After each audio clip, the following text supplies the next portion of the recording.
Scott Peterson, he's back. Two new Netflix docu-series and also one on Peacock. Two very different docu-series. One with the voice of Scott Peterson. Scott, for the first time, giving an interview in 20 years and still proclaiming his innocence. The other one on Netflix going on the other side, really kind of revisiting the case and laying out just how guilty Scott Peterson truly is. Very interesting to watch. Joining me to discuss, Jennifer Coffindaffer, retired FBI special agent. The reason for all this attention is DNA on duct tape. My question to you is, will a single piece of duct tape with some DNA on it, maybe of somebody else, is that enough to get Scott Peterson a new trial despite the overwhelming evidence of guilt that exists in this case? I think it will get him some consideration, but again, we don't know whose DNA Yeah. this is. This could completely blow up in Peterson's face, and it could be his or Laci's on it. If it's his or Laci's, it's close the book. He's done. Serve out your time. If it ends up being someone else's, such as, the person that packaged it, Hmm. the person that uh, handed it to him, somebody else in the house that used it. And so there's other DNA. At that point, they're going to, of course, rule out other people that Hmm. had access to that tape. In other words, other family members, other people who were around that tape.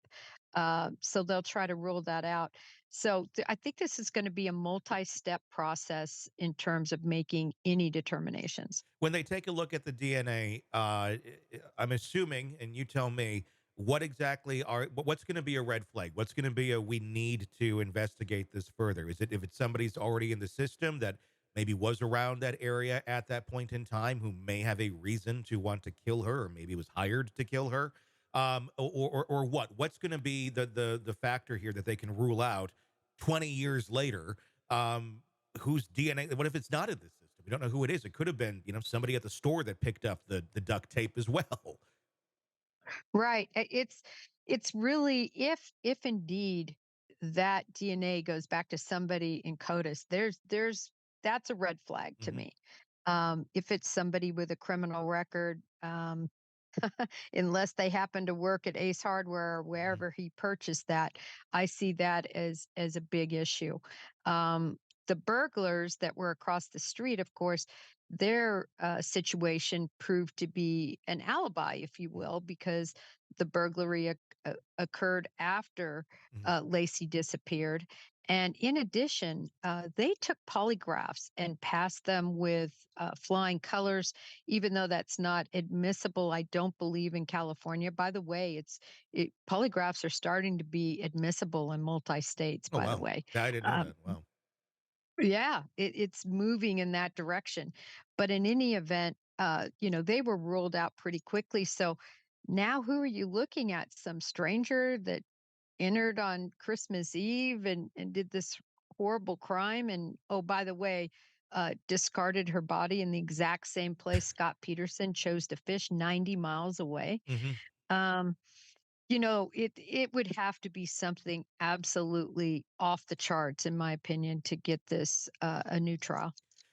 Will we see any investigation or any examination? You think of that van? We've heard about the van now, the one that had the mattress in it that may have some sort of DNA on that. Right now, they're not testing that. There's been no order to do that. But if we find something here that's questionable, do you think they're going to go down that route as well, just to see maybe we have something else going on here?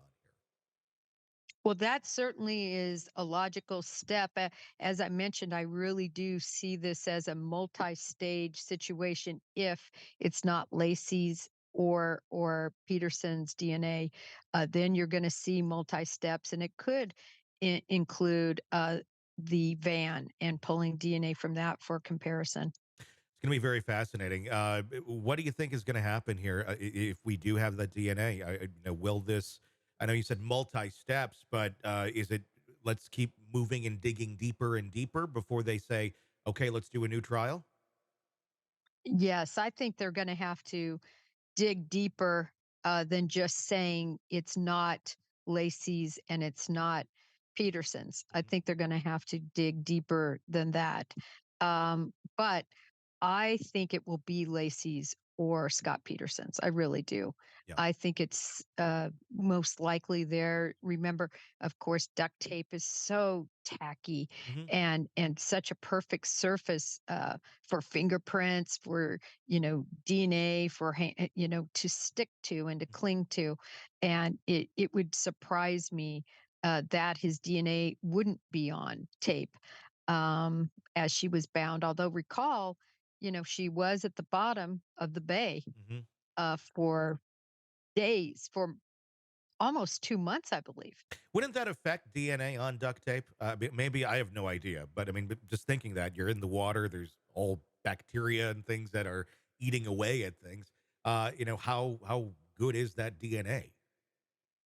Well, they seem to think that with modern technology in terms of the DNA that was found, that they can make a decision as to what that DNA, who that DNA goes back to.